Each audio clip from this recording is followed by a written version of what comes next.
Aku terbaring sakit di rumah sakit selama 20 hari tanpa ada seorang pun yang bertanya kabar. Aku pun menghentikan transfer uang belanja bulanan sebesar 30 juta rupiah untuk keluarga suamiku. Keesokan harinya, adik iparku menelepon, "Mbak Alia, ayah mertua mau ganti rumah, tolong transfer dulu 1,8 miliar ya." Aku hanya mengucapkan satu kalimat yang membuat seluruh keluarga suamiku terdiam membisu. Namaku Alia, saat itu usiaku 30 tahun. Aku baru saja melewati sebuah fase kehidupan yang bahkan sampai sekarang, jika kuingat kembali, aku masih tidak mengerti mengapa aku bisa bertahan begitu lama. Malam itu, di dalam kamar rumah sakit yang serba putih, bau desinfektan begitu menyengat hingga membuat mata perih. Aku meringkuk di tempat tidur, tubuhku panas seperti terbakar, suhu badanku sudah mencapai 39 derajat, napasku terasa berat, dan setiap kali batuk, dadaku terasa seperti akan robek. Ponsel yang tergeletak di samping bantalku tiba-tiba bergetar. Sebuah pesan suara dari ibu mertuaku, Ibu Ratih, terdengar, melengking seperti sirene di tengah malam yang sunyi. "Alia, kenapa kamu belum transfer uang? Uang belanja bulan ini sudah telat 3 hari. Loh." Aku berusaha membuka mata. Layar ponsel menunjukkan pukul 02,17 dini hari. 20 hari. Ini adalah hari ke-20 aku dirawat di rumah sakit karena pneumonia berat.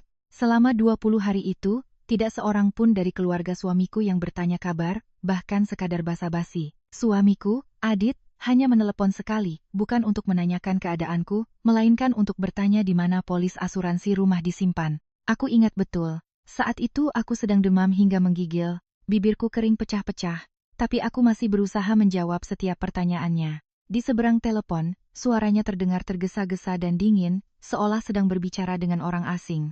Sementara ibu mertua dan adik iparku, Rina, seolah lenyap di telan bumi. Mereka baru mengingatku ketika uang belanja 30 juta rupiah yang kukirim setiap bulan tidak datang tepat waktu. Aku tertawa. Suara tawa serak yang bercampur dengan batuk panjang hingga membuatku sesak napas. Suster Dewi bergegas masuk, membantuku duduk, dan menepuk punggungku dengan lembut. "Ibu Alia, ibu tidak apa-apa. Perlu saya panggilkan dokter?" Aku menggeleng, menunjuk ke arah gelas air. Suster Dewi dengan sigap memberikannya, tatapannya penuh iba.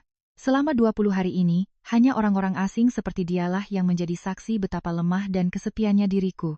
Sementara keluarga yang kusebut rumah, seolah tak pernah ada." Ponselku bergetar lagi, kali ini pesan dari Rina. Mbak sengaja kan gak transfer uang? Jahat banget sih, seisi rumah nunggu uang itu buat belanja, tahu?" Aku menatap tulisan itu lama, lalu tertawa lagi. Tawa yang pahitnya terasa sampai ke tenggorokan. 3 tahun lalu, aku menikah dengan Adit. Dia adalah tipe pria yang merintis karier dari bawah. Latar belakang keluarganya biasa saja, tapi dia punya kemampuan. Sementara aku, anak tunggal dari orang tua pengusaha bahan bangunan. Keluarga kami tidak kaya raya, tapi lebih dari cukup. Saat kami menikah, orang tuaku membelikan sebuah rumah atas namaku dan memberikan Adit modal usaha sebesar 1 miliar rupiah. 3 tahun kemudian, perusahaan Adit berkembang pesat. Namun, di saat yang sama, keserakahan keluarganya juga tumbuh subur. Tahun pertama, ibu mertua bilang rumah di kampung halaman sudah usang. Aku mengeluarkan 300 juta untuk merenovasinya. Tahun kedua, Rina ingin kuliah di luar negeri. Aku meminjamkannya 500 juta, yang sampai hari ini belum dikembalikan sepeser pun. Tahun ketiga, ayah mertua ingin berinvestasi. Aku memberinya 800 juta. Yang kemudian ludes tak bersisa. Apa yang kudapatkan sebagai balasannya? Adit yang pulang semakin malam, pesan-pesan ambigu di ponselnya, dan ucapan-ucapan sinis dari ibu mertuaku. "Kalau bukan karena keluargamu punya uang, mana mungkin anakku mau sama kamu?" Puncaknya, Adit memintaku mentransfer 30 juta setiap bulan untuk keluarganya, dengan dalih bakti kepada orang tua. Hari itu, aku setuju hanya karena 2 kata, keluarga. Sekarang kalau dipikir-pikir, betapa bodohnya aku. "Bu Alia, hari ini suaminya datang?" tanya Suster Dewi pelan. Aku tersenyum pucat. "Dia sibuk." Suster Dewi tidak berkata apa-apa lagi, hanya menghela napas pelan. Tepat pada saat itu, pintu kamar terbuka. Adit masuk, mengenakan setelan jas rapi, tangan menenteng tas kerja, dengan penampilan sibuknya yang khas. Dia menatapku, lalu mengerutkan kening. "Kamu sakit kok nggak bilang dari awal?" "Kantor lagi sibuk setengah mati, aku harus menyempatkan diri ke sini." Aku menatap pria yang pernah kucintai selama 5 tahun itu dan tiba-tiba merasa sangat asing. "Aku sudah 20 hari di rumah sakit, Dit," kataku dengan suara serak. Dia tertegun sejenak, lalu berkata, "Kenapa kamu nggak bilang? Kukira cuma demam biasa." Aku tak punya tenaga untuk menjelaskan. Pesan terakhir kami adalah 20 hari yang lalu, saat aku memberitahunya bahwa aku demam dan akan ke rumah sakit. Dia hanya menjawab, "Minum air hangat ya, nanti malam aku pulang." Tapi malam itu tidak pernah datang. "Sekarang gimana keadaanmu? Masih harus dirawat berapa lama?" Dia melirik jam tangannya. Kata dokter, "Seminggu lagi." "Seminggu?" Suaranya langsung meninggi. "Lalu siapa yang memasak di rumah? Ayah dan ibu makan apa? Uang bulanan sudah kamu transfer?" Mereka meneleponku terus-menerus. Aku terdiam. 1 detik, 2 detik. Lalu dengan sisa tenaga yang kumiliki, aku meraih gelas di samping tempat tidur dan membantingnya ke lantai. Suara pecahan kaca terdengar memekakan telinga. "Pergi!" Dia terkejut. "Kamu gila?" Ku bilang pergi. Aku menatap lurus ke matanya. Setiap kata yang keluar terasa seperti batu. Adit naik pitam. "Alia, jangan tidak tahu diri. Kalau bukan karena keluargaku, apa kamu bisa hidup seperti sekarang?" Aku tertawa. "Keluargamu memberiku apa?" Dia terdiam, hanya sesaat, tapi aku tahu dia tidak bisa menjawab. Adit pergi sambil membanting pintu. Kamar kembali sunyi, hanya menyisakan detak jantungku yang berdebar kencang. Aku meraih ponsel, membuka aplikasi mobile banking, dan menatap jadwal transfer otomatis 30 juta setiap bulan untuk keluarganya. Aku menggeser jariku, memilih hapus, lalu konfirmasi. Transaksi berhasil dibatalkan. Entah kenapa, hatiku terasa ringan, seringan seolah baru saja melepaskan seutas tali yang mengikatku selama 3 tahun. Ponselku langsung berdering. "Ibu mertua." Aku tidak mengangkatnya. Panggilan masuk lagi, terus-menerus. Aku mematikan ponselku, lalu menoleh ke Suster Dewi. "Suster, bisa bantu saya pindah kamar? Saya ingin tempat yang lebih tenang." Dia mengangguk. Kamar baru itu berada di ujung koridor, sunyi tanpa suara lalu lalang orang. Aku menyalakan kembali ponselku. Puluhan pesan masuk. Makian, tuduhan, tagihan. Aku tidak membalas. Keesokan paginya, telepon berdering. "Rina." Suaranya manis sekali, membuatku muak. "Mbak Alia, maaf ya kemarin aku keterlaluan." "Mbak sudah baik kan?" Aku diam. Dia melanjutkan. "Sebenarnya kondisi keluarga lagi sulit, Mbak. Ayah sakit-sakitan. Ibu juga capek. Uang 30 juta dari Mbak itu penting banget." Dia berhenti sejenak, lalu merendahkan suaranya. "Oh iya, ayah kan mau ganti rumah, lagi kurang 1,8 miliar. Mbak transfer dulu ya, nanti kami ganti." Aku nyaris tertawa. 1,8 miliar. Dia mengatakannya seringan meminta 180 ribu. "Mbak dengar, kan?" Aku menarik napas dalam-dalam, lalu berkata dengan suara yang begitu tenang hingga aku sendiri terkejut. "Tidak ada uang." Aku berhenti, lalu melanjutkan, "Mulai hari ini, aku menghentikan semua dukungan finansial untuk keluargamu." Telepon di seberang hening. "Rina, utang 500 juta yang kamu pinjam 3 tahun lalu, dalam waktu 1 bulan harus lunas. Kalau tidak, kita bertemu di pengadilan." Aku menutup telepon tanpa menunggu reaksinya.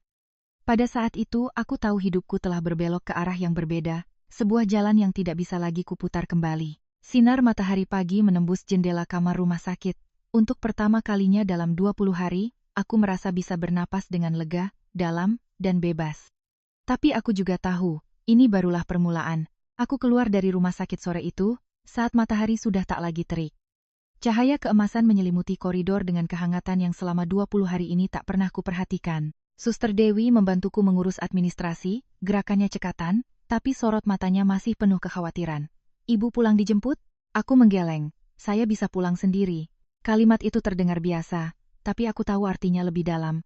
Mulai hari ini, aku tidak akan menunggu siapapun lagi. Aku mengendarai mobilku sendiri.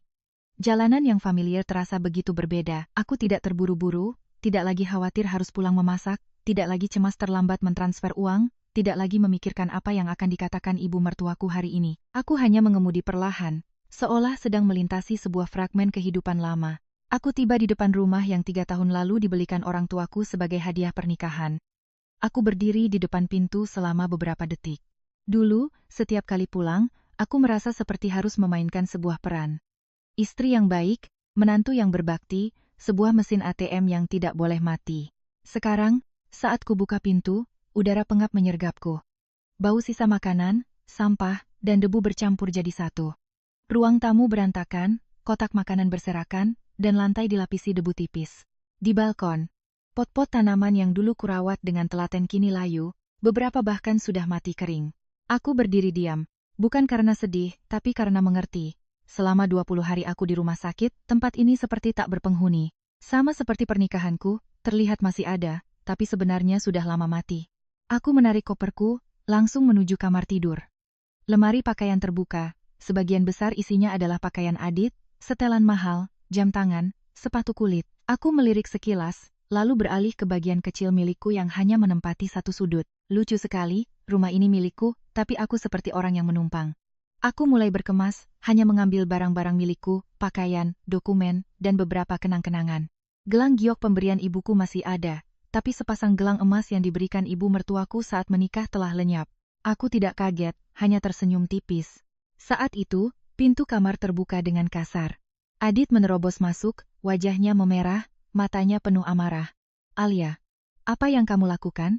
Dia mencengkeram pergelangan tanganku. Minta cerai, menuntut uang? Kamu sudah gila ya? Dengan lembut aku melepaskan tangannya. Gerakanku tidak kuat, tapi tegas. Aku tidak pernah sesadar ini. Aku kembali melanjutkan mengemas barang. Adit berdiri di sana beberapa detik, lalu mulai berteriak. Apa maksudmu berhenti memberi uang? Kamu tahu ayah dan ibuku hidup dari uang itu, aku tidak menoleh. Orang tuamu bukan tanggung jawabku, kamu. Dia kehabisan kata-kata, lalu mengubah nada bicaranya, campuran antara marah dan kesal. Apa keluargaku tidak baik padamu? Ibuku menganggapmu seperti anak sendiri, Rina menganggapmu seperti kakaknya. Kamu tidak merasa bersalah mengatakan itu? Aku berhenti berkemas, berbalik menatapnya. Untuk pertama kalinya, aku menatapnya lurus tanpa menghindar. Menganggapku anak sendiri, jadi setiap bulan mengambil 30 juta dariku. Menganggapku kakak, jadi meminjam 500 juta selama 3 tahun tanpa membayar. Adit, kamu sendiri menganggapku apa? Dia bungkam. Hanya sesaat, tapi aku tahu dia tidak punya jawaban. Jawab, desakku, di matamu, aku ini apa? Dia memalingkan wajah, menghindari tatapanku. Jangan berlebihan begitu. Aku tertawa, tawa yang sangat ringan, tapi cukup untuk membuatku sadar bahwa hatiku tidak lagi sakit. Adit, biar kukatakan padamu untuk terakhir kalinya. Aku menarik resleting koper.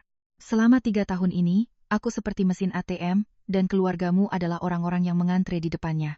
Udara di dalam ruangan seolah membeku, tiba-tiba dia marah besar. Baik Alia, kamu hebat. Kamu pikir setelah meninggalkan aku, hidupmu akan lebih baik? Usiamu sudah 30 tahun, setelah cerai, memangnya masih ada yang mau denganmu? Aku menatapnya perlahan. Aku tidak butuh ada yang mau denganku. Aku hanya butuh hidup sebagai manusia. Kalimat itu, bahkan aku sendiri tidak menyangka bisa mengucapkannya dengan begitu tenang. Adit tertegun. Mungkin untuk pertama kalinya dia sadar, aku bukan lagi wanita yang mudah dibujuk. Dia melunakkan suaranya. Sudahlah, Alia, jangan perbesar masalah. Dia mendekat. Aku tahu akhir-akhir ini aku sibuk, kurang perhatian padamu, tapi jangan karena itu. Dia menyodorkan sekotak kue. Aku belikan kue kesukaanmu. Aku menatap kotak kue itu. Memang benar, itu dari toko yang dulu sangat kusukai. Jika ini terjadi dulu, mungkin aku akan luluh. Tapi sekarang, Adit, aku menatapnya. Kamu tahu berapa hari aku di rumah sakit? Dia diam. 20 hari. Total kamu datang sekali, selama 10 menit. 8 menit diantaranya kamu habiskan untuk bertanya soal uang. Aku berbicara pelan, tidak meninggikan suara, tapi setiap kata jatuh dengan sangat jelas. Sekarang kamu membawa sekotak kue dan ingin menebus semuanya? Adit gelagapan. Aku tidak bermaksud begitu. Cukup, aku menarik koperku dan berjalan lurus ke pintu. Dia menghalangi. Kalau kamu pergi, jangan pernah kembali. Aku berhenti, menatapnya. Itu juga yang ingin kukatakan. Aku mendorongnya pelan. Tidak kuat, tapi cukup untuk membuka jalan. 3 tahun kesabaranku terakumulasi dalam satu langkah kaki itu. Pintu tertutup, aku tidak menoleh ke belakang. Di dalam lift, aku mendengar teriakannya di belakang. Alia, kamu akan menyesal. Aku memejamkan mata, menarik napas dalam-dalam, lalu membukanya. Tidak, kataku pada diri sendiri, yang akan menyesal bukanlah aku. Aku mengemudi ke sebuah hotel di pusat kota, menyewa kamar untuk jangka panjang. Kamarnya luas, bersih, dan tenang. Aku duduk di dekat jendela, memandangi arus lalu lintas di bawah. Ponselku bergetar tanpa henti. Ratusan panggilan tak terjawab, puluhan pesan. Aku tidak membacanya, tidak menjawab, hanya membiarkan layarnya menyala lalu mati. Akhirnya, aku menelepon seseorang. Maya. Di seberang sana, dia mengangkat telepon dengan cepat. Alia, akhirnya kamu menelepon juga. Adit barusan meneleponku, nadanya seperti menginterogasi, menanyakan kamu di mana. Aku mau cerai, kataku langsung, tanpa basa-basi. Maya terdiam selama 2 detik, lalu suaranya menjadi serius. Akhirnya kamu memutuskan. Bukti-bukti sudah cukup? Cukup. Bagus. Aku mendengar ketegasan dalam suara sahabatku. Aku sudah menunggu hari ini sejak lama. Aku tertawa ringan. Maya. Aku ingin mereka mengembalikan semuanya, tanpa kurang sepeser pun. Maya tidak ragu. Tentu. Kita akan berjuang sampai akhir. Aku memandang keluar jendela, lampu-lampu kota mulai menyala. Di dalam hatiku, ada sesuatu yang juga mulai bersinar. Bukan harapan, melainkan tekad. Maya, kataku pelan, kali ini aku tidak akan mundur lagi. Tentu saja, jawab Maya. Kamu sudah mundur selama 3 tahun. Cukup sudah. Aku meletakkan telepon. Ruangan itu sunyi, tapi tidak lagi terasa sepi. Aku tahu, aku tidak sendirian lagi. Malam itu, aku tidak langsung tidur. Aku duduk lama sekali, memandangi kota, memandangi diriku sendiri. 3 tahun terakhir, aku hidup untuk orang lain, hidup untuk menyenangkan mereka, hidup untuk mempertahankan sebuah keluarga yang tidak pernah menganggapku sebagai bagian darinya. Mulai hari ini, aku akan hidup untuk diriku sendiri. Dan semua yang menjadi milikku, akan kuambil kembali. Sedikit demi sedikit, tanpa ampun, tanpa maaf. Malam itu aku tidak bisa tidur nyenyak. Bukan karena takut atau cemas, tapi karena untuk pertama kalinya setelah bertahun-tahun, pikiranku tidak lagi berputar pada bagaimana cara menyenangkan orang lain.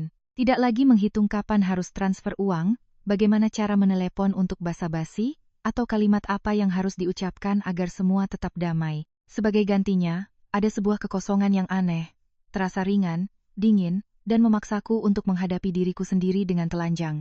Keesokan paginya, aku bangun sangat awal. Sinar matahari menembus tirai tipis, terasa lembut dan hangat. Tidak menyilaukan seperti hari-hari di rumah itu, di mana cahaya seolah selalu terhalang oleh omelan, tatapan sinis, dan perasaan bahwa akulah yang selalu harus menanggung beban. Aku duduk dan berjalan ke cermin. Wajah di cermin masih pucat karena sakit, kantung mata masih dalam, tapi sorot matanya sudah berbeda. Tidak lagi menghindar, tidak lagi lelah, melainkan sebuah ketenangan yang sangat jelas, seperti orang yang sudah menentukan jalan hidupnya. Ponsel bergetar. Nama yang muncul adalah Ibu Mertua Ratih. Aku menatapnya sejenak, lalu menolaknya. Belum 3 detik. Telepon berdering lagi. Aku tetap tidak mengangkatnya. Pada panggilan kelima, aku mematikan daya ponsel. Bukan karena takut, tapi karena aku tahu kata-kata di seberang sana hanyalah repetisi yang sama, menyalahkan, menuntut, dan sama sekali tidak akan ada pertanyaan, "Nak, apa kamu lelah?" Aku berganti pakaian, merias wajah tipis, lalu meninggalkan hotel. Tujuanku, kantor Adit. Aku tidak memberitahunya, tidak perlu. Selama 3 tahun, aku masuk ke sana sebagai istri direktur, selalu tersenyum, selalu menjaga citranya, selalu berusaha agar dia tidak kehilangan muka di depan karyawannya. Hari ini, aku datang sebagai seseorang yang menuntut kembali apa yang menjadi haknya. Resepsionis melihatku dan tampak ragu. Ibu Alia. Mau bertemu Pak Adit, beliau sedang rapat. Tidak perlu diberitahu. Aku berkata pelan, lalu berjalan lurus ke dalam. Pintu ruang kerjanya kubuka. Adit sedang duduk berhadapan dengan seorang wanita berpakaian elegan, usianya sekitar 30-an, rambutnya ditata ikal, senyumnya lembut, tapi matanya sangat pandai mengambil hati. Mereka berbicara sangat dekat. Begitu dekat hingga jika ini terjadi dulu, hatiku pasti sakit. Tapi sekarang, aku hanya melihatnya dengan jelas. Adit mendongak, melihatku, dan matanya memancarkan kepanikan sesaat sebelum berubah menjadi kesal. "Untuk apa kamu kesini?"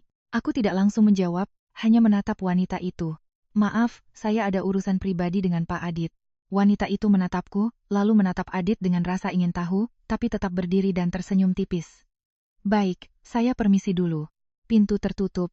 Di dalam ruangan hanya ada kami berdua. Hening selama beberapa detik. Adit yang pertama kali angkat bicara. "Apa-apaan ini? Kamu mau membuat keributan di kantor?" Aku meletakkan tasku di meja, mengeluarkan setumpuk dokumen, dan mendorongnya ke arahnya. "2 hal," kataku dengan tenang.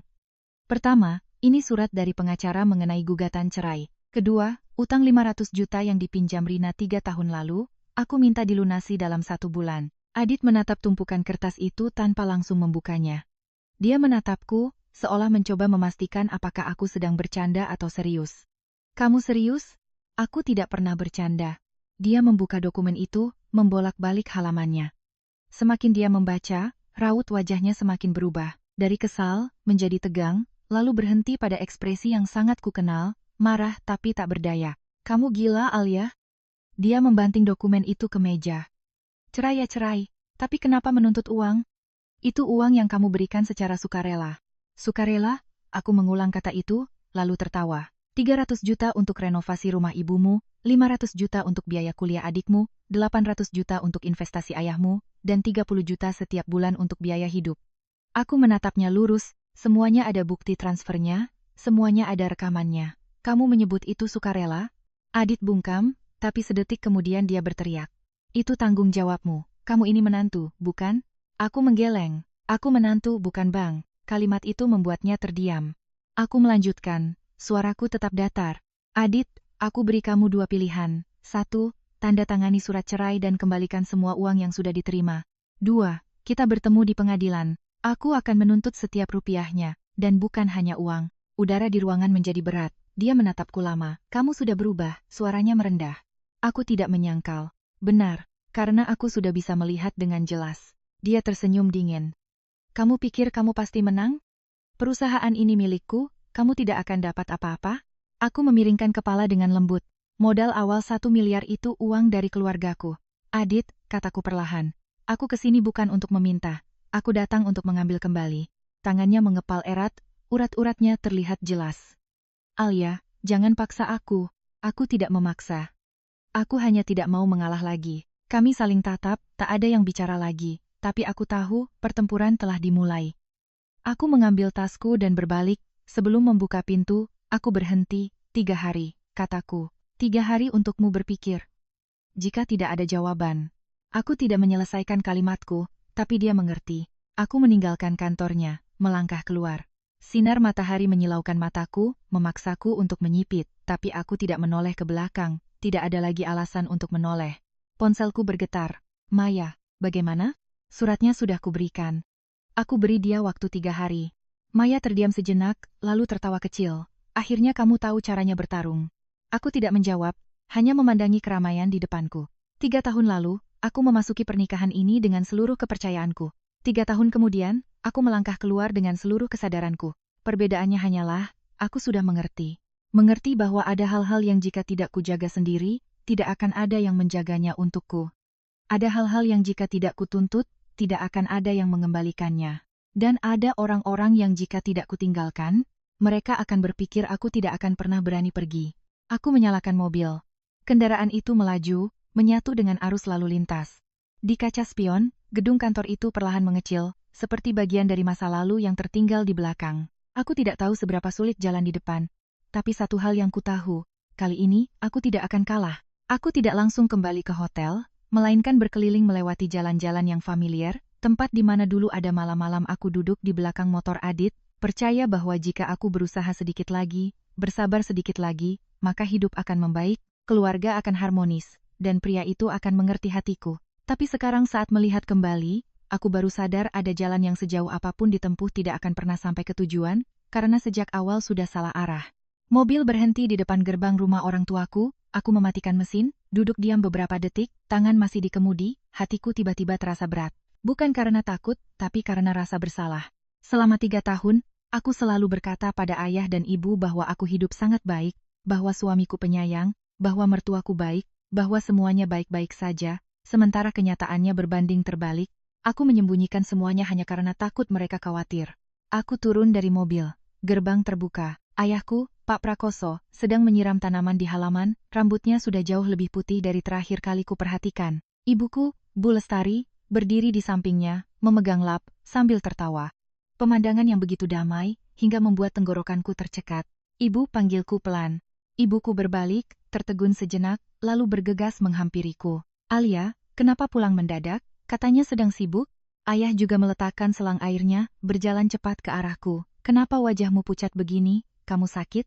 Hanya satu pertanyaan itu, dan semua emosi yang kutahan selama 20 hari seolah meluap. Aku tidak langsung menjawab, hanya mengangguk. Bisa kita bicara di dalam? Ibu menggandeng tanganku, menarikku masuk. Suasana rumah masih sama, aroma yang familiar, perasaan yang familiar, tapi orang yang melangkah masuk bukan lagi aku yang 3 tahun lalu. Ayah duduk di kursi, menatapku lekat. Katakan, ada apa? Aku menarik napas dalam-dalam, mengeluarkan ponsel, dan membuka file yang sudah kusiapkan. Total uang yang selama 3 tahun ini aku transfer ke keluarga suami adalah 2,8 miliar, yah. Aku meletakkan ponsel di meja.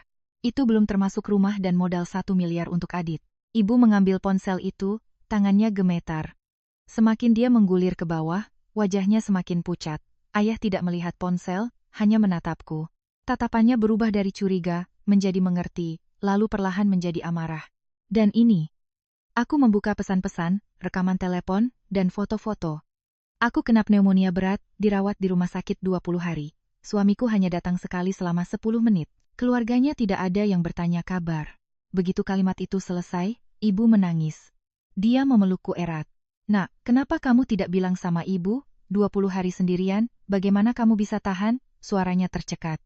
Aku tak bisa menahannya lagi. Aku menyandarkan kepala di bahu ibu. Air mataku jatuh. Air mata yang selama 20 hari tak pernah kuizinkan mengalir.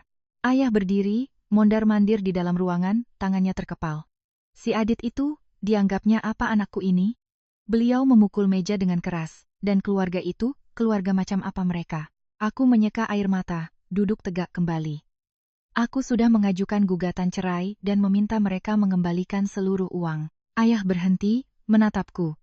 Kali ini tatapannya bukan lagi amarah, melainkan kebanggaan. Benar. Beliau mengangguk, harus begitu. Orang seperti itu tidak pantas kamu pertahankan. Ibu menggenggam tanganku, masih gemetar. Pulang saja ke sini nak, jangan tinggal di luar lagi. Aku menggeleng pelan.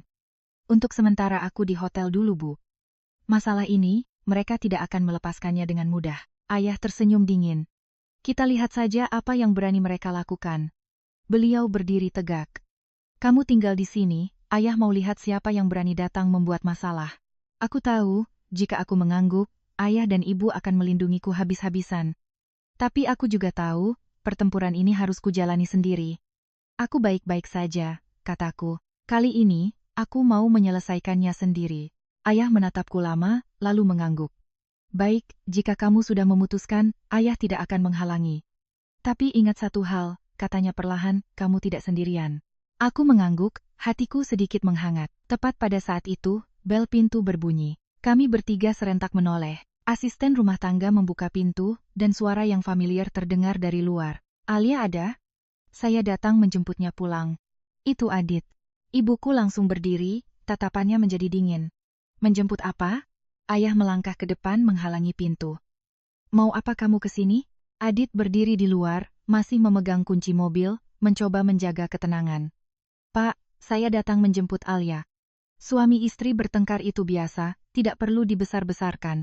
Ayah tertawa dingin. Bertengkar? Anak saya dirawat di rumah sakit 20 hari tidak ada yang menengok, itu kamu sebut bertengkar? Adit gelagapan. Itu salah paham. Salah paham apa? Ibuku melangkah maju, suaranya bergetar karena marah. Salah paham sampai menelepon menanyakan uang tapi tidak menanyakan orangnya hidup atau mati? Salah paham sampai 3 tahun mengambil uangnya tanpa rasa malu? Adit menunduk, tak bisa berkata-kata. Saya tahu saya salah. Suaranya merendah. Saya mau bicara dengan Alia. Tidak perlu, aku melangkah maju, berdiri di belakang orang tuaku. Adit melihatku, matanya berbinar. Alia, dengarkan aku. Tidak perlu, aku memotongnya. Suaraku tidak keras tapi cukup dingin. Apa yang perlu dibicarakan sudah kukatakan semua di kantor. Dia maju selangkah. Jangan berlebihan begini. Berlebihan? Aku menatapnya lurus. Kamu tahu apa artinya berlebihan? Saat aku demam 40 derajat, kamu di mana? Saat aku di rumah sakit, kamu melakukan apa? Saat keluargamu menganggapku mesin ATM? Setiap kalimat kuucapkan perlahan, tidak membentak, tapi sangat jelas. Adit tidak berani menatap mataku lagi. Alia, aku salah. Beri aku kesempatan untuk memperbaiki. Aku diam beberapa detik, lalu berkata, 3 hari. Waktumu sisa 2 hari. Jika tidak ada jawaban, kita bertemu di pengadilan. Adit mendongak, tatapannya sedikit panik. Kamu benar-benar mau begini? Aku menatapnya tanpa emosi. Bukan mau, tapi harus. Satu kalimat itu mengakhiri segalanya. Ayahku melangkah maju, silakan pulang. Adit berdiri diam beberapa detik, lalu berbalik pergi tanpa berkata apa-apa lagi. Gerbang ditutup, suasana di halaman kembali tenang. Ibuku berbalik dan memelukku. Anak ibu sudah banyak menderita. Aku tidak berkata apa-apa, hanya menggenggam tangannya. Untuk pertama kalinya, aku tidak lagi merasa harus kuat sendirian. Tapi aku juga tahu, jalan di depan tidak akan mudah. Malam itu aku menginap dan makan malam bersama orang tuaku, makan malam yang sederhana, tapi itu adalah makanan terenak yang kurasakan selama 3 tahun terakhir. Tidak ada tatapan menghakimi, tidak ada sindiran, tidak ada perasaan bahwa aku harus membayar untuk setiap suap nasi, hanya ada keluarga dan kedamaian. Tapi aku tahu, kedamaian ini adalah sesuatu yang harus kuperebutkan kembali, dan aku tidak akan membiarkan siapapun merampasnya lagi. Malam itu aku tidur di rumah orang tuaku, di kamar lamaku, tempat di mana saat usia 18 tahun aku pernah memimpikan masa depan yang indah, suami yang penuh kasih, keluarga yang harmonis, sebuah rumah yang setiap kali aku pulang adalah tempat untuk beristirahat, bukan tempat untuk menahan diri seperti selama 3 tahun terakhir. Aku pun sadar, manusia tidak takut untuk memulai kembali, yang ditakuti adalah menyadari bahwa tahun-tahun yang pernah dipercaya ternyata adalah sebuah kesalahan. Aku tidak langsung tidur. Langit-langit kamar yang familiar, stiker bintang yang berpendar samar dalam gelap, semuanya masih sama seperti saat aku pergi untuk menikah. Hanya aku yang berbeda, ponsel di sampingku kunyalakan kembali, pesan langsung membanjir. Dari ibu mertua, Rina, juga Adit. Lebih dari 100 pesan. Aku tidak membacanya semua, hanya melihat sekilas isinya, tidak jauh dari dugaan. Saat aku masih rajin mentransfer uang, mereka memanggilku menantu yang baik, kakak ipar yang pengertian, keluarga. Sekarang, Alia, tindakanmu keterlaluan. Uang itu tanggung jawabmu. Kamu benar-benar mau memutuskan hubungan? Jangan tidak tahu terima kasih. Aku membacanya tanpa emosi. Tidak marah, tidak sedih, hanya merasa lucu. Lucu karena dulu aku pernah menyalahkan diriku sendiri karena kata-kata seperti itu, berpikir bahwa aku belum cukup baik, bahwa aku harus berusaha lebih keras, bahwa aku harus bersabar. Sekarang, aku hanya melihatnya, lalu mematikan layar, tidak membalas. Keesokan paginya, aku bangun saat ibu sudah selesai memasak sarapan. Aroma bubur panas menyebar ke seluruh rumah. Alia, sarapan dulu, nak, kata dokter kondisimu masih lemah. Saat duduk menyantap bubur, sebuah perasaan aneh muncul, hangat dan aman. Apa rencanamu selanjutnya? Tanya ayah. Aku meletakkan sendok. Pagi ini aku akan bertemu dengan pengacara, menyiapkan berkas dan mulai menuntut semuanya kembali. Ayah mengangguk tanpa bertanya lebih lanjut. Beliau mengerti. Ibu menatapku, matanya masih khawatir. Apa tidak terlalu keras, nak? Aku tersenyum tipis. Bu, aku sudah bersabar selama 3 tahun. Kali ini, tidak lagi. Ibu terdiam, lalu mengangguk. Mungkin beliau sadar, putrinya bukan lagi gadis yang sama. Aku pergi dari rumah untuk bertemu Maya. Kantornya tidak besar, tapi rapi dan profesional, khas seorang pengacara berpengalaman. Maya menatapku dari atas ke bawah. Sudah lebih baik dari kemarin. Sudah makan? Sudah. Bagus. Dia meletakkan setumpuk berkas di meja. Aku sudah memeriksa semua bukti yang kamu kirim. Sangat lengkap. Bukti transfer, pesan, rekaman suara. Cukup untuk membuktikan ini bukan pemberian sukarela. Aku duduk. Peluang menangnya? Maya menatapku lurus. Sangat tinggi. Tapi, aku tahu akan ada tapi. Adit tidak akan menyerah begitu saja, kata Maya perlahan. Dia akan mencari cara untuk mengulur waktu, bahkan membalikkan keadaan. Aku diam. Hal itu sudah kupikirkan. Bagaimana dengan Rina? Tanyaku. Maya membalik satu halaman berkas. Utang 500 juta itu ada surat perjanjiannya. Sangat jelas. Tinggal ajukan gugatan, pasti diproses. Aku mengangguk, tidak ada keraguan lagi di hatiku. Kalau begitu, lakukan. Maya menatapku, sedikit tersenyum. Ini baru Alia yang kukenal. Akhirnya kembali juga. Aku tidak tersenyum, hanya menjawab pelan, bukan. Ini Alia yang seharusnya sudah kujadi sejak lama. Kalimat itu membuatku sendiri terdiam sejenak. Ada perubahan yang datang sangat perlahan, tapi sekali dimulai, tidak akan bisa kembali lagi. Kami bekerja sepanjang pagi. Setiap angka, setiap bukti, setiap strategi, semuanya menjadi jelas. Siang harinya, saat aku baru saja meninggalkan kantor Maya, ponselku berdering. Nomor tak dikenal. Aku menatapnya sejenak, lalu mengangkat. Hello. Di seberang sana, suara Rina. Mbak Alia. Nadanya tidak lagi manis seperti kemarin, juga tidak tinggi seperti dipesan, melainkan hati-hati. Ada apa? Tanyaku. Mbak benar-benar mau melakukan ini. Aku tidak langsung menjawab, hanya bertanya balik, menurutmu? Rina terdiam beberapa detik, lalu berkata cepat, uang 500 juta itu bisa aku bayar, tapi tidak dalam sebulan. Tolong beri aku waktu lebih lama. Aku berdiri di pinggir jalan, memandangi arus lalu lintas. Berapa lama? Setengah tahun. Aku menggeleng. 1 bulan. tidak lebih. Mbak, suaranya menjadi panik, aku benar-benar tidak bisa mengumpulkannya secepat itu. Itu urusanmu, kataku dengan nada tetap tenang. 3 tahun lalu kamu meminjam, 3 tahun kamu tidak membayar, sekarang giliranku menagih. Di seberang sana hening, aku bisa mendengar napasnya. Mungkin untuk pertama kalinya dia sadar aku bukan lagi orang yang mudah dibujuk. Mbak sudah berubah, katanya pelan. Iya, jawabku. Karena aku belajar, jika aku tidak melindungi diriku sendiri, tidak akan ada yang melakukannya untukku. Aku hendak menutup telepon, tapi Rina berkata cepat, Mbak, kalau Mbak melakukan ini, Mas Adit tidak akan tinggal diam. Aku berhenti sejenak, 2 detik, lalu tertawa. Kamu pikir aku masih takut? Aku menutup telepon tanpa menunggu lebih lama. Dalam perjalanan kembali ke hotel, aku menyadari satu hal dengan sangat jelas. Dulu, setiap kali mendengar ancaman seperti itu, aku akan khawatir, takut, dan mencari cara agar situasi tidak menjadi tegang.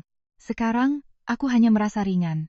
Ringan karena akhirnya aku tidak perlu lagi berpura-pura, tidak perlu lagi memainkan peran orang baik, tidak perlu lagi berkorban untuk kedamaian palsu. Sore harinya, aku kembali ke hotel, duduk di dekat jendela. Kota masih sama, ramai dan berisik, tapi hatiku sangat tenang. Bukan karena semuanya sudah selesai, tapi karena aku tahu aku berada di jalan yang benar. Ponsel bergetar lagi, kali ini pesan dari Adit, Alia, kita perlu bicara. Aku melihatnya, tidak menjawab. Pesan lain masuk. Aku bisa kembalikan uangnya, tapi jangan perbesar masalah. Aku membacanya, lalu meletakkan ponsel. Beberapa saat kemudian, pesan lain. Aku salah, Alia. Beri aku kesempatan. Aku memejamkan mata. Bayangan kamar rumah sakit muncul di benakku. 20 hari sendirian, demam tinggi, sesak napas, tanpa satupun telepon, tanpa satupun pertanyaan, hanya pesan-pesan yang menagih uang. Aku membuka mata, menatap layar, dan mengetik satu baris. 3 hari, tidak ada negosiasi. Kukirim, lalu mematikan ponsel. Aku tahu, sejak saat ini, tidak ada jalan untuk kembali. Tapi aku juga tahu, kali ini, aku tidak ingin kembali lagi. Malam itu, setelah mengirim pesan 3 hari. Tidak ada negosiasi. Aku mematikan ponsel. Bukan untuk menghindar, tapi karena aku tahu apa yang perlu dikatakan sudah kukatakan semua. Sisanya bukanlah perdebatan, melainkan pilihan Adit dan keluarganya. Dan kali ini, aku tidak akan berubah pikiran karena bujukan atau ancaman apapun. Tapi hidup jarang sekali memberi ketenangan penuh, bahkan saat kita sudah bertekad. Keesokan paginya, saat baru meninggalkan hotel, aku melihat 3 panggilan tak terjawab dari ibu mertuaku, Ibu Ratih, dan sebuah pesan singkat yang penuh dengan nada perintah. Alia, segera pulang ke rumah, kita bicara. Jangan sampai masalah ini terlalu jauh. Aku menatap tulisan itu beberapa detik. Jika ini terjadi dulu, satu kalimat seperti itu sudah cukup membuatku meninggalkan semua pekerjaan, berlari pulang untuk menjelaskan, meminta maaf, lalu meyakinkan diri sendiri bahwa mengalah sedikit demi kedamaian rumah tangga itu perlu. Tapi sekarang, aku hanya merasa dingin. Bukan dingin dalam arti kejam, tapi dingin karena kesadaran. Aku tidak menjawab, juga tidak menghapusnya. Kubiarkan saja sebagai bukti bahwa segalanya tidak lagi sama. Aku pergi ke kantor Maya untuk melanjutkan penyusunan berkas. Saat kami sedang memeriksa kembali setiap bukti transfer, pintu kantor tiba-tiba didorong dengan keras. Aku menoleh. Ibu Ratih berdiri di sana, bersama Rina. Tanpa pemberitahuan, tanpa mengetuk pintu, sama seperti cara mereka selalu masuk ke dalam hidupku tanpa memikirkan perasaanku. Mbak Alia, Rina angkat bicara lebih dulu, suaranya berusaha terdengar tenang. Apa yang Mbak lakukan ini tidak keterlaluan? Maya berdiri, melangkah maju di depanku, suaranya sangat jelas. Maaf, Anda berdua siapa? Saya ibu mertuanya, kata Ibu Ratih dengan suara keras, matanya menatapku lurus, tanpa keraguan. Saya kesini mau tanya, menantu saya ini mau bikin kekacauan sampai sejauh mana? Raut wajah Maya tidak berubah. Ini kantor hukum. Jika Anda tidak punya janji, silakan keluar. Saya bicara dengan menantu saya, kamu tidak punya hak ikut campur. Bentak Ibu Ratih. Suasana di ruangan mulai tegang. Aku berdiri. Maya, biar aku saja. Aku melangkah maju, berhadapan dengan Ibu Ratih. Selama 3 tahun, setiap kali berhadapan dengan wanita ini, aku selalu menunduk, selalu berbicara lembut, selalu mencari cara untuk menyenangkannya. Hari ini, aku berdiri tegak. Ibu datang ke sini ada perlu apa? Aku memanggilnya ibu, bukan mama. Perubahan kecil itu membuat mereka berdua tertegun. Alia. Ibu Ratih melotot. Bagaimana cara bicaramu? Saya bicara sangat normal, jawabku. Ibu mau bicara apa? Ibu Ratih menarik napas, seolah menahan amarah. Kamu melakukan ini untuk menghancurkan keluarga, kan? 3 tahun ini kami tidak memperlakukanmu dengan buruk. Kamu minta cerai, lalu menuntut uang. Apa kamu masih punya hati nurani? Aku menatapnya tanpa memotong, menunggu hingga dia selesai bicara, baru menjawab. 3 tahun ini saya transfer berapa banyak uang ke keluarga ibu, apa ibu ingat? Ibu Ratih terdiam. Aku melanjutkan, 300 juta untuk renovasi rumah, 500 juta untuk Rina kuliah, 800 juta untuk investasi ayah, dan 30 juta setiap bulan. Totalnya lebih dari 2 miliar. Aku menatap lurus ke matanya. Itu yang ibu sebut perlakuan yang tidak buruk? Hening. Rina yang berdiri di sampingnya, raut wajahnya sudah mulai berubah. Tapi Ibu Ratih masih berusaha mempertahankan suaranya. Itu kan kamu berikan sukarela. Benar, aku mengangguk. Dulu saya sukarela, karena saya pikir saya adalah bagian dari keluarga. Aku berhenti sejenak, lalu berkata perlahan. Tapi saat saya dirawat 20 hari di rumah sakit tanpa ada satu pun yang bertanya kabar, saya sadar, di mata kalian, saya bukan keluarga. Setiap kata jatuh dengan ringan, tapi terasa berat. Ibu Ratih tidak bisa berkata-kata lagi, hanya menatapku, matanya untuk pertama kali menunjukkan sedikit keraguan. Rina angkat bicara, Mbak, itu kan cuma salah paham. Salah paham? Aku menoleh padanya. Salah paham sampai menelepon menagih uang tapi tidak bertanya orangnya hidup atau mati? Rina terdiam. Aku kembali menatap Ibu Ratih. Ibu kesini hanya untuk membicarakan ini? Ibu Ratih mengepalkan tangannya. Kamu mau berapa? Pertanyaan itu membuatku tertawa. Bukan tawa keras, melainkan senyum yang sangat tipis tapi penuh kepahitan. Ibu pikir ini masalah uang? Saya hanya mengambil kembali apa yang menjadi hak saya. Tidak lebih, tidak kurang. Ibu Ratih menatapku lama, lalu suaranya merendah. Kalau kami bayar, kamu tidak akan jadi cerai? Aku menggeleng. Tidak.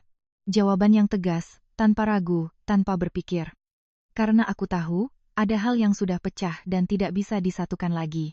Ibu Ratih seolah tidak percaya dengan pendengarannya. Kamu harus melakukan ini sampai sejauh ini? Aku menatapnya dengan tenang. Bukan saya yang melakukannya.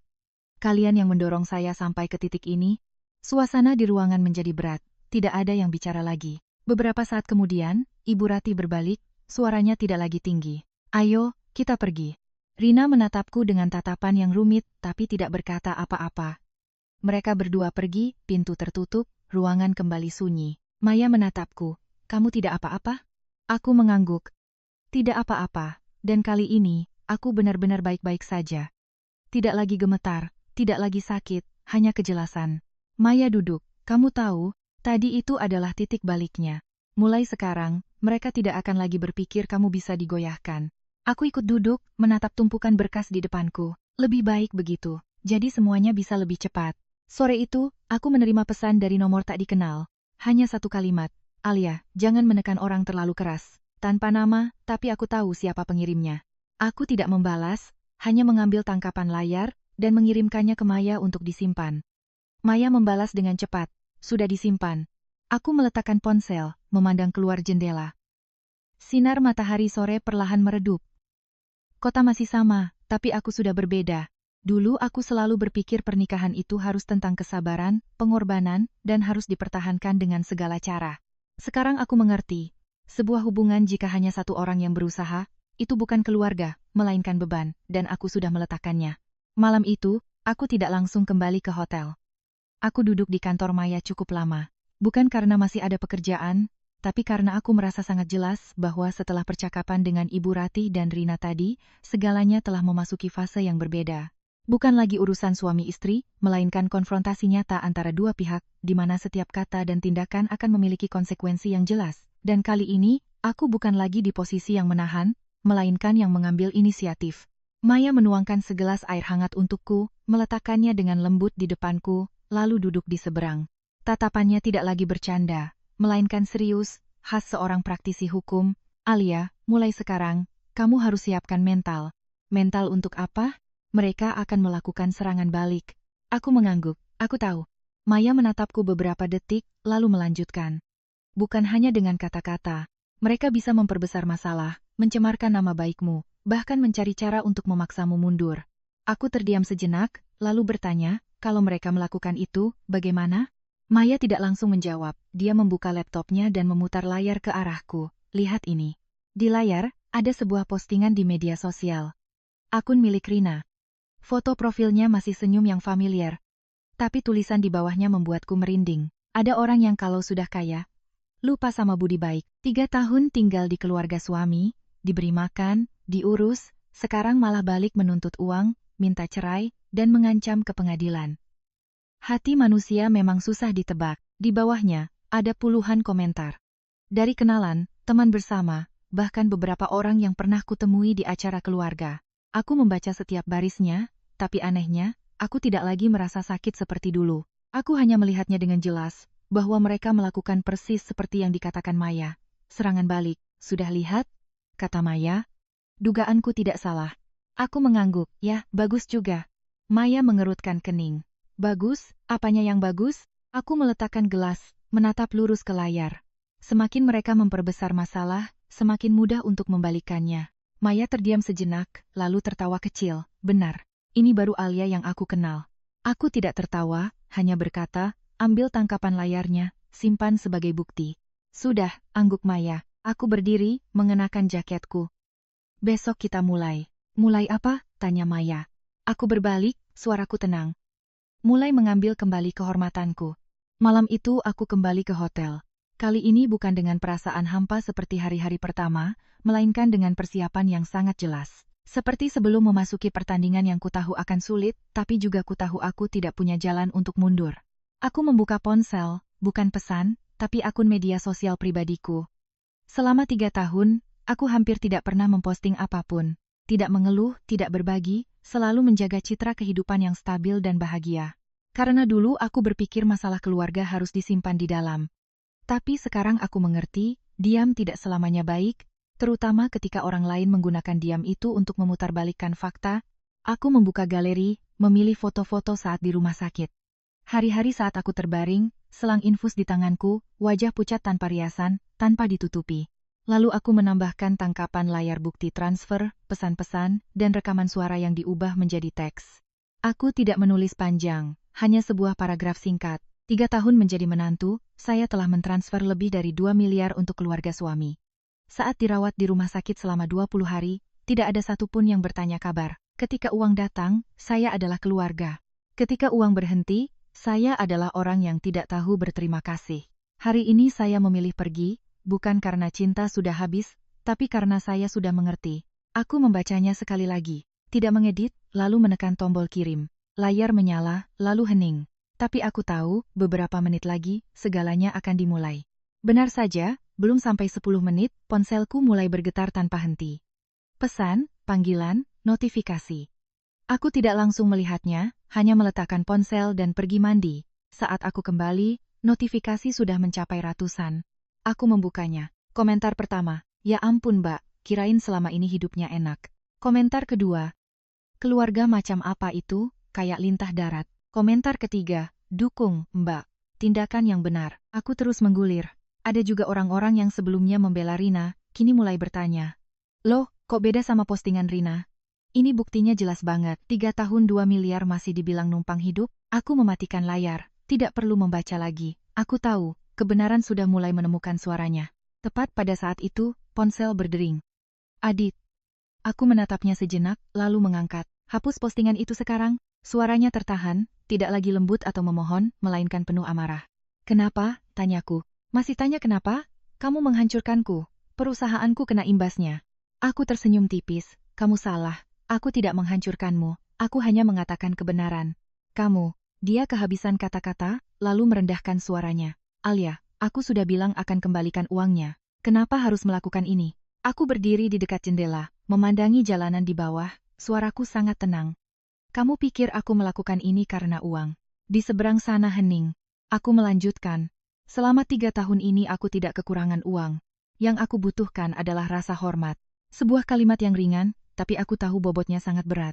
Adit tidak berkata apa-apa lagi, hanya menghela napas. Alia, aku tanya satu hal. Apa kamu benar-benar tidak mau kembali lagi? Aku tidak langsung menjawab, hanya menatap ke depan, lalu berkata, tidak.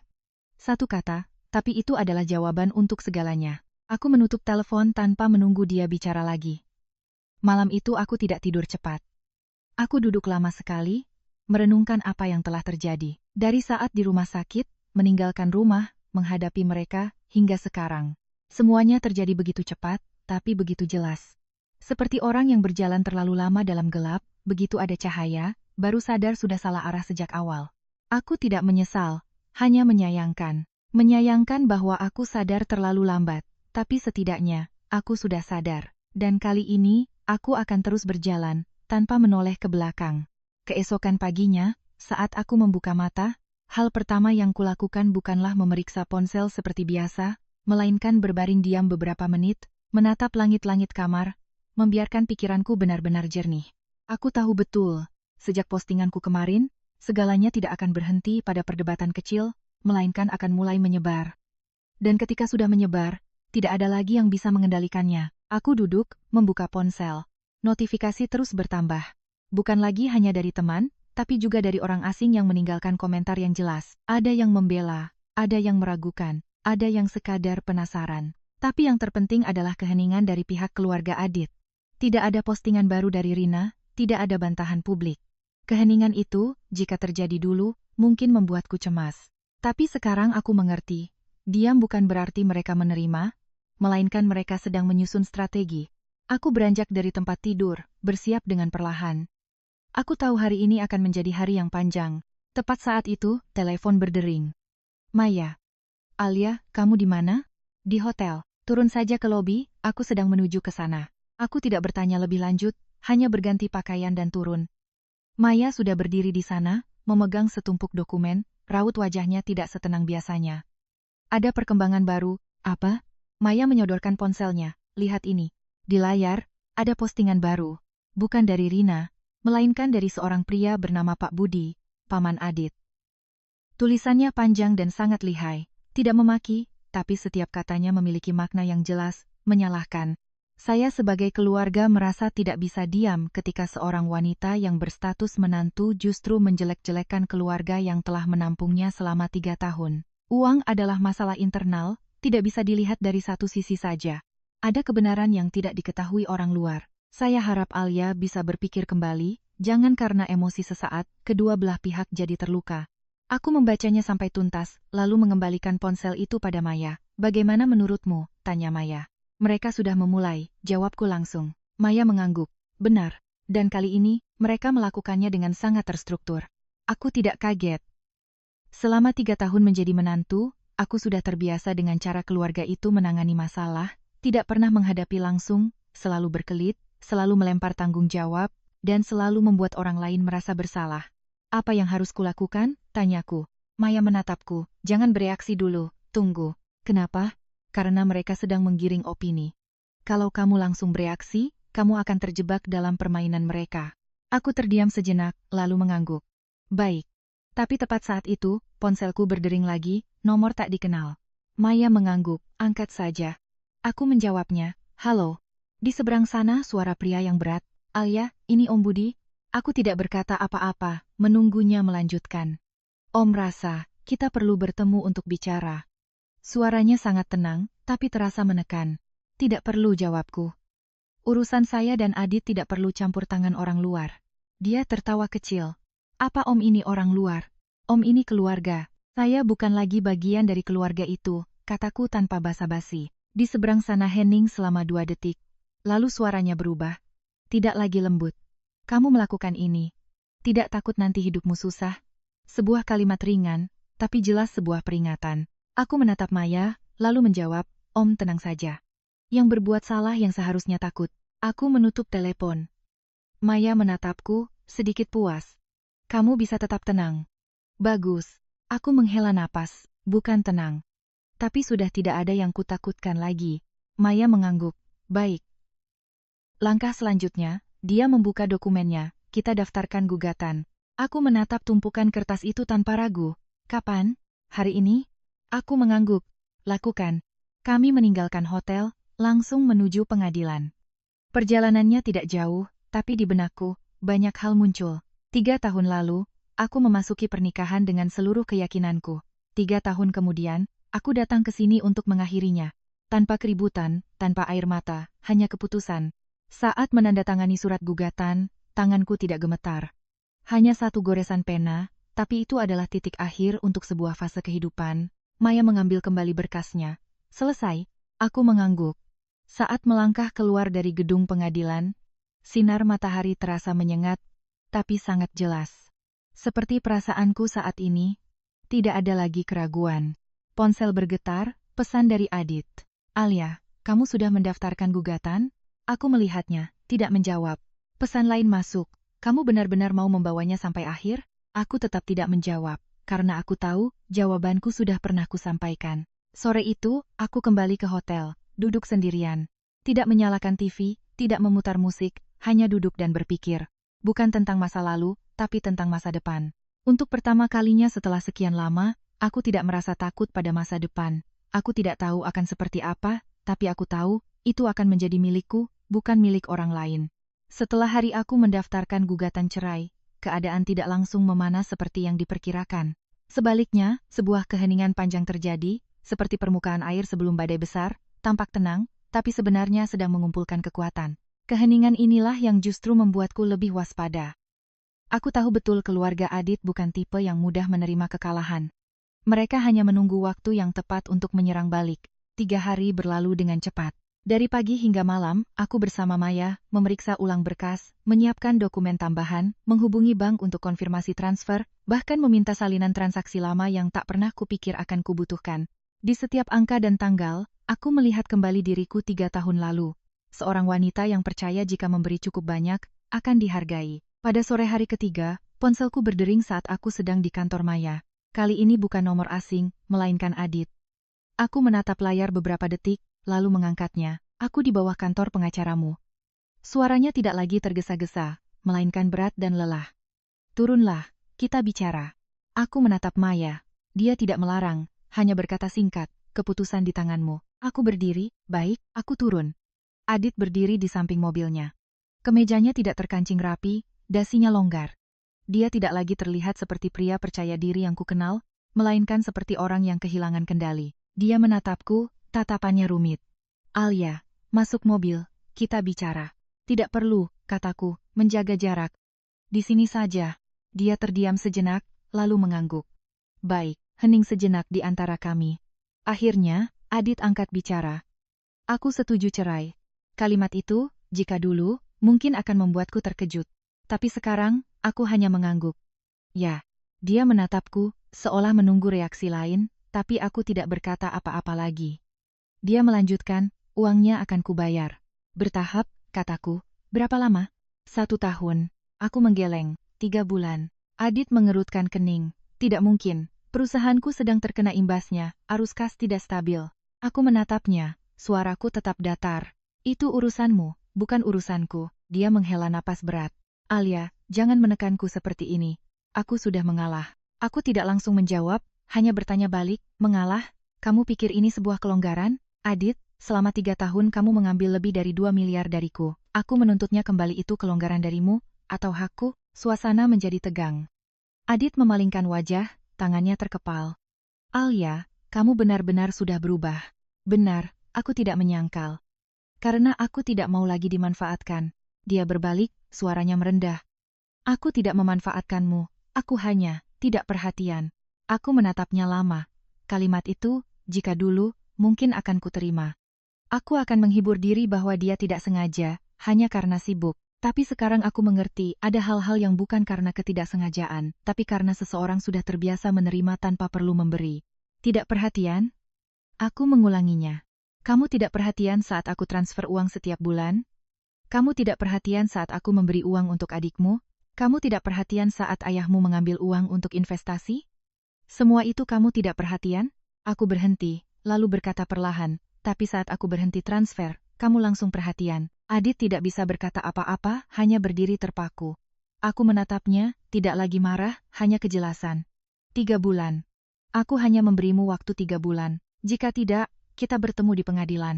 Adit memejamkan mata sejenak, lalu membukanya. Baik, 3 bulan, akan kuusahakan. Aku mengangguk. 1 hal lagi. Apa? Permintaan maaf publik. Aku mau kamu meminta maaf secara terbuka. Adit tertegun. Tidak mungkin. Aku seorang direktur, aku tidak bisa. Itu pilihanmu, potongku, tidak ada yang memaksa. Tapi jika kamu tidak melakukannya, aku akan melanjutkan ini. Dan lain kali, bukan hanya postingan. Henning. Adit menatapku lama, lalu bertanya, apa kamu benar-benar sudah tidak punya perasaan sedikit pun? Pertanyaan itu akhirnya keluar. Bukan dalam kemarahan, tapi dalam kepasrahan. Aku menatapnya. Benakku dipenuhi bayangan. Hari-hari pertama kami, janji-janji, lalu kekecewaan, dan hari-hari di rumah sakit. Aku menjawab, pernah. Adit menatapku, matanya memancarkan secercah harapan. Tapi aku melanjutkan, dulu pernah ada, sekarang, sudah tidak ada lagi. Dia berdiri diam. Aku juga tidak berkata apa-apa lagi. Aku pulang. Aku berbalik, melangkah pergi.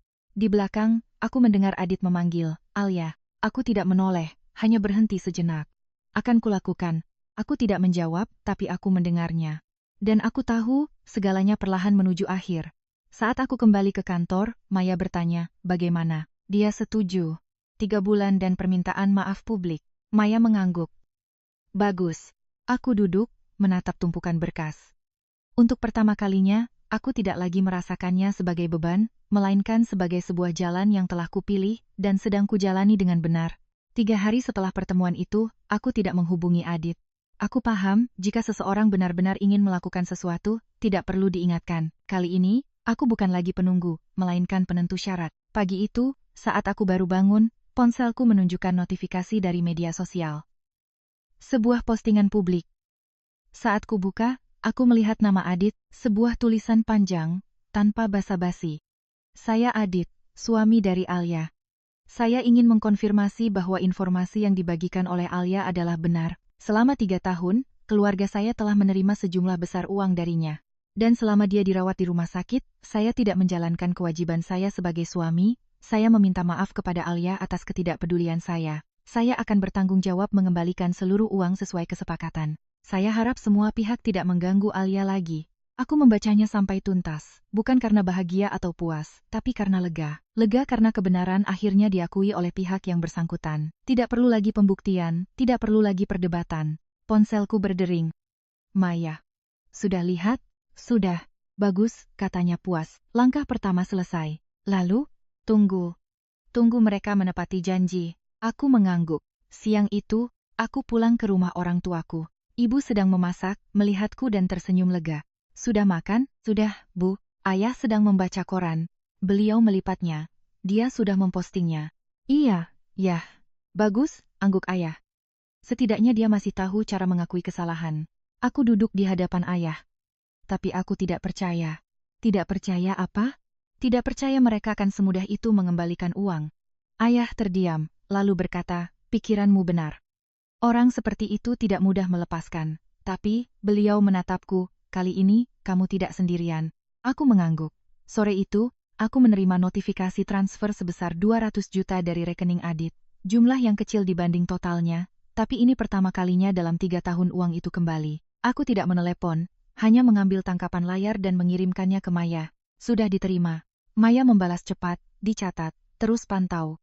Aku meletakkan ponsel. Bukan perasaan menang, hanya sebuah kesadaran bahwa ini adalah awal dari kewajiban mereka untuk mengembalikan apa yang telah mereka ambil. Tapi saat itu, telepon berdering lagi. Nomor yang familiar. Ibu Ratih. Aku mengangkatnya. Kamu sudah puas? Suaranya tidak lagi tinggi, tapi dingin. Untuk sementara, jawabku. Kamu memang pintar menekan orang. Saya tidak menekan, saya hanya menagih hak saya. Beliau terdiam, lalu berkata, kamu pikir uang adalah segalanya? Saya tidak pernah bilang begitu. Lalu kenapa kamu melakukan ini? Aku berdiri, berjalan ke balkon. Karena saya ingin mengambil kembali sesuatu yang telah hilang.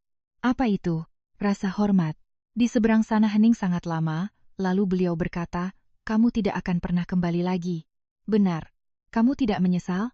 Aku tidak langsung menjawab, hanya menatap kejauhan, lalu berkata, satu-satunya penyesalan saya adalah tidak melakukan ini lebih cepat. Aku menutup telepon. Percakapan ini bukan untuk membujuk, melainkan hanya konfirmasi bahwa aku tidak akan berubah. Malam itu, aku duduk sendirian di kamarku. Bukan karena sedih, tapi karena ingin tenang. Aku ingin ruang untuk melihat kembali semuanya. Dan untuk pertama kalinya, aku tidak lagi merasa terseret arus, melainkan merasa sedang melangkah dengan kendaliku sendiri. 3 tahun lalu, aku memasuki pernikahan ini dengan seluruh keyakinanku. 3 tahun kemudian, aku melangkah keluar dengan seluruh kesadaranku. Ada kehilangan, ada luka, tapi juga ada sesuatu yang belum pernah kumiliki sebelumnya, diriku sendiri. Dan aku tahu, mulai sekarang, sesulit apapun jalan di depan, aku tidak akan pernah kembali ke jalan yang lama. Hari-hari berikutnya berlalu dengan lebih tenang. Tidak ada lagi panggilan telepon yang mendesak atau perdebatan sengit. Semua tindakan kini bersifat praktis. Pelaksanaan komitmen. Adit terus mentransfer uang secara berkala, terkadang terlambat beberapa hari, tapi tidak melewati batas. Setiap kali menerima notifikasi, aku hanya mengirimkan buktinya pada Maya. Aku mengerti, kata-kata tidak lagi penting. Setelah lebih dari sebulan, hampir separuh dari total uang telah kembali. Sikap keluarga Adit pun berubah, tidak ada lagi serangan di media sosial. Rina bahkan telah menghapus postingan lamanya. Suatu sore, saat sedang bersama Maya, ponselku berdering. Nomor yang sudah lama tidak muncul. Aku mengangkatnya. Mbak Alia. Suara Rina di seberang sana tidak lagi tajam, melainkan ragu dan lelah. Ada apa? Aku mau bertemu, Mbak. Aku terdiam sejenak. Katakan saja sekarang, tidak enak lewat telepon, suaranya merendah. Aku menatap Maya, lalu mengiyakan. Malam itu, di sebuah kafe, aku menunggunya. Rina datang dengan penampilan yang berbeda. Wajahnya kuyu, matanya tidak lagi angkuh. Dia duduk di hadapanku. Mbak, apa kabar? Sebuah pertanyaan yang selama 20 hari di rumah sakit tak pernah ia tanyakan. Baik, jawabku singkat. Mbak, aku minta maaf, katanya akhirnya. Minta maaf untuk apa? Untuk uang, postingan, semuanya. Dia menunduk. Dulu aku pikir Mbak hanya menggertak. Lalu sekarang? Dia mengangkat wajahnya. Aku tahu aku salah, tapi aku tidak punya pilihan lain. Maksudmu? Dia menarik napas. Ayah sedang terlilit utang besar. Uang yang dulu Mbak berikan, sebenarnya terjebak di investasi yang macet. Perusahaan Mas Adit juga sedang sulit. Uang yang dia pakai untuk membayar Mbak adalah uang pinjaman. Aku mendengarkan. Jadi, kamu mau bilang apa? Rina terdiam, lalu berkata. Bisakah Mbak beri kami waktu lebih lama? Kami pasti akan bayar, tapi 3 bulan benar-benar mendesak. Aku tidak langsung menjawab, hanya menatapnya. Gadis yang dulu penuh percaya diri, kini duduk memohon di hadapanku. Rina panggilku. Kamu tahu kenapa aku tidak bisa setuju? Dia menggeleng. Karena aku sudah tidak percaya lagi, kataku. Bukan tidak percaya kamu akan membayar. Tapi tidak percaya jika aku mundur, keadaan tidak akan kembali seperti dulu. 3 tahun lalu kamu berjanji akan segera membayar. 3 tahun kemudian, utang itu masih ada. Sekarang kamu minta waktu lagi. Bagaimana aku bisa percaya? Suaraku tidak keras, tapi cukup jelas. Rina tidak bisa membantah, hanya terdiam. Beberapa saat kemudian, dia berkata pelan, aku mengerti. Kami akan berusaha. Aku mengangguk. Itu urusanmu. Aku akan tetap melakukan urusanku. Percakapan itu berakhir. Tanpa perdebatan, tanpa air mata. Hanya 2 orang yang duduk berhadapan, mengatakan apa yang perlu dikatakan, lalu pergi ke arah yang berbeda. Saat aku melangkah keluar dari kafe, aku sadar, aku benar-benar telah melangkah keluar dari masa lalu. Aku bukan lagi wanita 3 tahun yang lalu. Tidak lagi menunggu, tidak lagi berkorban tanpa syarat, dan tidak lagi takut kehilangan sesuatu yang sebenarnya tidak pernah menjadi milikku. Setelah pertemuan dengan Rina, tidak ada lagi panggilan dari keluarga Adit. Semuanya terfokus pada satu titik akhir. Uang harus lunas. Dokumen harus selesai. Dan setiap orang harus menerima konsekuensi perbuatannya. Waktu 3 bulan terasa cepat. Adit tetap mentransfer uang, dan jumlahnya perlahan mencapai angka terakhir. Suatu pagi, saat sedang sarapan dengan orang tuaku, sebuah pesan masuk dari Maya, lunas. Aku terdiam sejenak, bukan karena terkejut tapi karena aku tahu 2 kata itu menandakan akhir dari segalanya. Uangku telah kembali, tidak kurang sepeser pun. Aku meletakkan ponsel, menatap ayah dan ibuku. Sudah selesai, ibuku berhenti menyuap. Benar sudah selesai nak? Iya, Bu. Ayah hanya mengangguk, tapi sorot matanya menunjukkan kelegaan yang sudah lama tidak kulihat. Siang itu, aku dan Maya menyelesaikan prosedur terakhir di pengadilan. Semuanya berjalan cepat. Saat menandatangani surat cerai, tanganku tidak gemetar. 3 hari kemudian, aku menerima panggilan dari Ibu Ratih. Aku menemuinya di sebuah kafe. Penampilannya tidak lagi segarang dulu, rambutnya terlihat beberapa helai uban, matanya lelah. Uangnya sudah kamu terima semua, katanya. Itu bukan pertanyaan. Iya, jawabku. Berarti sudah berakhir. Benar. Henning. Aku tidak menyangka akan jadi begini, katanya pelan. Apa ibu pernah berpikir saya akan pergi? Tanyaku. Beliau terdiam lama. Tidak, kukira kamu akan bersabar. Kukira kamu butuh keluarga ini. Aku mengangguk. Dulu saya juga berpikir begitu. Tapi kemudian saya sadar, Saya tidak butuh keluarga yang tidak menganggap saya sebagai bagian darinya. Beliau tidak membantah, hanya menghela napas. Alia, untuk pertama kalinya beliau memanggil namaku tanpa nada kesal. Saya bukan orang baik, tapi saya tidak berpikir saya seburuk itu. Aku tidak tersenyum, hanya berkata, Ibu tidak buruk. Ibu hanya terbiasa menerima tanpa memikirkan perasaan si pemberi. Beliau menunduk. Beberapa saat kemudian, beliau bertanya, apa kamu membenci kami? Aku menatapnya lama, lalu menggeleng. Tidak, karena benci tidak akan mengubah apapun. Saya hanya tidak mau terlibat lagi. Beliau mengangguk, matanya menunjukkan kelegaan. Bagus, begitu juga bagus. Pertemuan itu berakhir. Tanpa perdebatan, tanpa air mata, tanpa permintaan maaf yang jelas, tapi dengan sebuah akhir yang sangat nyata. Bukan di atas kertas, tapi di dalam hati. Setelah pertemuan terakhir dengan Ibu Ratih, hidupku tidak berubah drastis seperti dalam cerita-cerita. Tidak ada akhir yang gemilang, hanya sebuah transisi yang lambat dan nyata. Aku pindah dari hotel, menyewa sebuah apartemen kecil di pusat kota. Cukup untuk memulai kembali. Hari pertama pindahan, saat menata barang-barangku sendiri, aku sadar sudah lama sekali aku tidak merasakan ini, perasaan memiliki ruang yang sepenuhnya milikku. Ibuku datang membantu. Beliau melihat sekeliling, lalu menatapku dengan tatapan yang jauh lebih ringan. Kecil, tapi hangat nak. Aku tersenyum. Aku tidak butuh yang besar, Bu. Aku hanya butuh yang tenang. Ibuku mengangguk. Beliau mengerti. Pekerjaanku kembali normal. Aku mulai menerima proyek baru, bertemu klien, dan menata kembali waktuku. Aku tidak lagi terburu-buru, tidak lagi berusaha menyenangkan semua orang. Aku belajar memilih, menolak, dan menetapkan batasan. Suatu sore, sebuah pesan masuk dari Rina. Mbak Alia, ini Rina. Aku sudah melunasi bagianku pada Mas Adit, jadi aku tidak punya utang lagi pada Mbak. Aku hanya mau bilang, aku mengerti sekarang. Tidak semua orang bisa dimanfaatkan selamanya. Semoga Mbak hidup dengan baik. Aku membacanya, tidak membalas. Bukan karena masih marah, tapi karena sudah tidak perlu lagi. Kata-kata yang datang terlambat, meski benar, nilainya tidak lagi sama. Yang penting bukanlah mereka mengerti atau tidak, tapi aku sudah melangkah melewatinya. Malam itu, aku pulang ke apartemenku. Menyalakan lampu, tidak ada yang menunggu, tapi tidak terasa hampa. Aku berdiri di balkon, memandangi lampu-lampu kota, dan teringat diriku 3 tahun lalu, gadis yang percaya bahwa cinta dan pengorbanan yang cukup akan memberinya sebuah keluarga. Aku tersenyum, bukan karena menyesal, tapi karena aku sudah mengerti. Seminggu kemudian, aku bertemu Maya di sebuah warung makan kecil. Bukan lagi urusan hukum, hanya makan malam biasa. Bagaimana perasaanmu? Tanya Maya. Aku berpikir sejenak. Ringan. Hanya itu, Maya tersenyum. Itu sudah cukup. Aku mengangguk. Ya, cukup. Saat kami berpisah, aku berkata pada Maya, dulu aku pikir, kehilangan sebuah pernikahan berarti kehilangan segalanya. Maya menatapku. Lalu sekarang, aku tersenyum.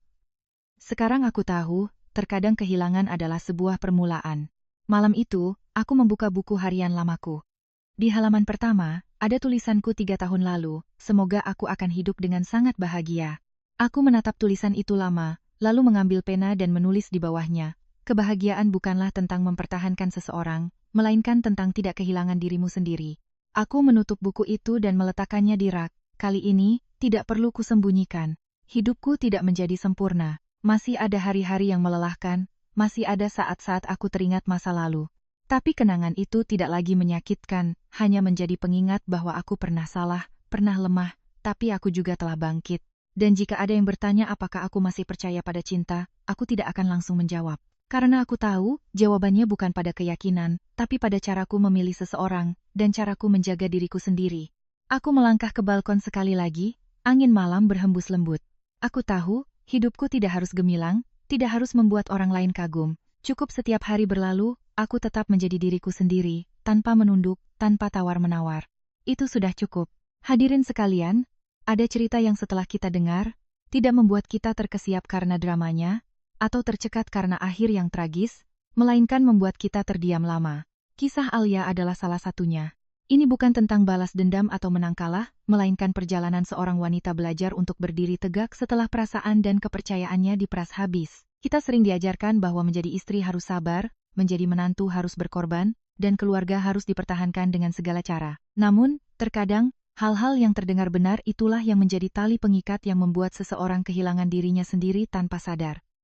Alia pernah seperti itu. Dia memberi tanpa perhitungan, menahan tanpa keluhan, dan percaya tanpa keraguan. Namun, yang ia terima bukanlah kasih sayang, melainkan sikap yang menganggap semua itu sebagai hal yang wajar. Hal yang paling menyakitkan bukanlah kehilangan uang, melainkan menyadari bahwa kita telah diremehkan. Bukan hari-hari yang berat, melainkan saat kita paling lemah, tidak ada seorang pun di sisi kita. 20 hari di rumah sakit tanpa satu pun kabar adalah 20 hari yang menyadarkan Alia dari mimpi panjang selama 3 tahun. Dan ia memilih untuk berhenti. Tanpa keributan, tanpa memohon, tanpa menarik ulur. Hanya satu langkah mundur untuk mempertahankan harga diri, sebuah keputusan yang tidak semua orang punya keberanian untuk melakukannya. Hadirin, dalam hidup ini, ada hal yang hilang dan tak bisa kembali. Tapi ada juga hal yang hanya bisa kita pertahankan saat kita berani melepaskannya. Alia kehilangan sebuah pernikahan, tapi ia mendapatkan kembali dirinya sendiri. Dia tidak menjadi LMB kaya, atau mendapatkan akhir seperti di negeri dongeng. Tapi dia mendapatkan hal terpenting, kedamaian. Mungkin pelajaran terbesar dari kisah ini bukanlah tentang siapa yang benar dan siapa yang salah, melainkan di mana kita harus tahu batasan kita. Mencintai tidak salah, berkorban juga tidak salah. Tapi jika cinta hanya datang dari satu pihak, dan pengorbanan menjadi kewajiban yang dipaksakan, maka itu bukan lagi keluarga, melainkan beban. Jika Anda berada dalam hubungan yang membuat Anda lelah, yang membuat Anda terus-menerus bertanya, apakah yang kulakukan sudah cukup? Maka berhentilah sejenak dan tanyakan pada diri Anda pertanyaan yang lebih penting, apakah aku dihargai? Karena seseorang yang pantas untuk Anda pertahankan tidak akan membiarkan Anda menukar harga diri untuk mempertahankannya. Jika tidak, pergi bukanlah sebuah kekalahan. Terkadang, pergi adalah satu-satunya cara untuk memulai kembali kehidupan yang sesungguhnya. Terima kasih telah mendengarkan.